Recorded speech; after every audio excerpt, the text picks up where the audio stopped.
been going to see Marvel movies since I was 8. Nice. My dad took me to see Iron Man in the theater. Were you 8 in Iron Man in the theater? I was 8. Wow. I'm 24 now, so that's over half my life.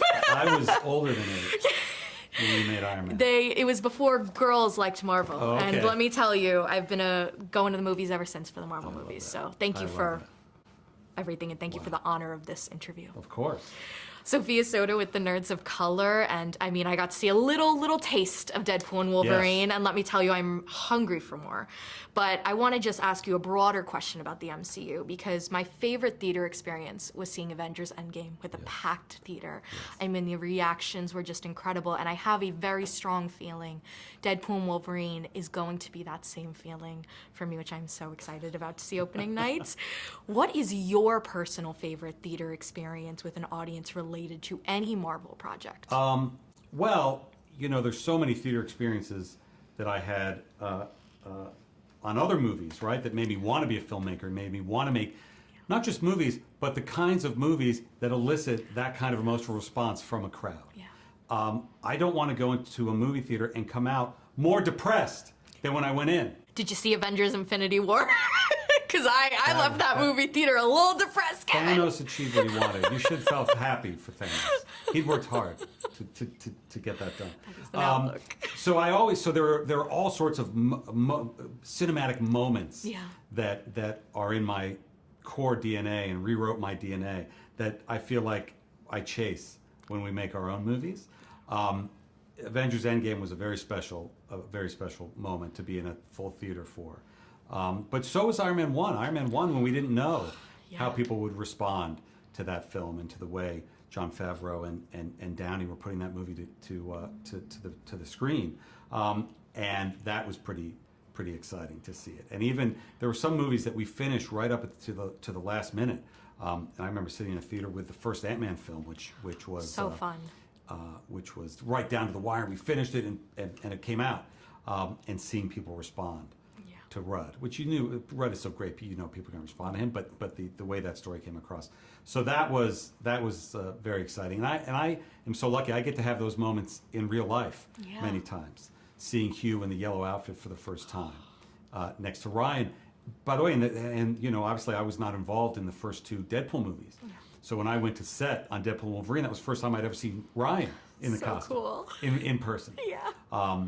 And you're like, if we can just get some of this into the camera and out onto the screen to the audience, we're gonna be in business. And I'm very excited for people to see the whole movie. Because we're talking to a lot of people today, and the first 37 minutes are great. Yeah.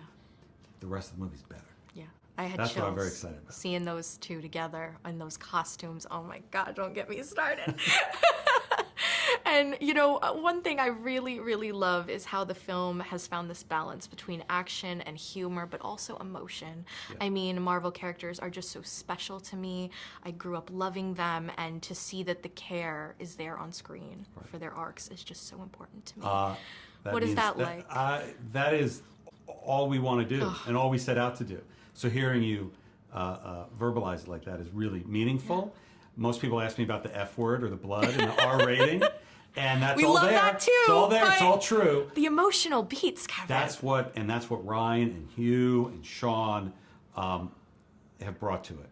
Is a level of emotion and sweetness and joy. I said it's the most wholesome R-rated movie I've ever seen. Yes, it's our first R-rated movie, but it's so wholesome. Yes. But it's so sweet. Love it. It's so emotional, and which is what I really think is going to be the takeaway when people see the full film.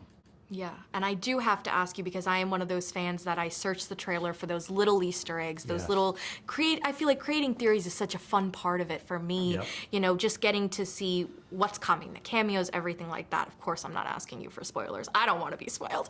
But I do want to know, what is it like for you to see the passion that comes from the fans when they're spending their time looking for these little things in the trailer, or appreciating a certain cameo or something after the movie comes out? I mean, I know those are probably great for you to see done, but then to see the reaction must be a different ballgame. Well, it's great, and it you know, it's the difference now between seeing that where it's real passion and seeing that where people are just trying to monetize clicks in some way.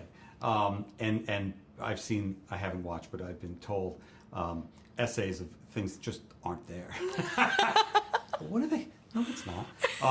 But when it is, you know, either something that goes back to another movie or something that goes back to the comics, how deep does people's Marvel knowledge go that they can recognize things? Yeah. Well, Kevin, just a big honor to be here with you again. Thank you. Thank you so much Great for your questions. time. Thank you so much. Thank you. Oh, that means a lot coming from me. Thank you. For Spider-Man, they didn't mind. The activists, directors, comments and the lectures, fanboys, professional artists and professors. Maybe a nerd who's just like you, talking about the things that you like too. So I invite you to the NOC. In full color, you see me. The hard knock life.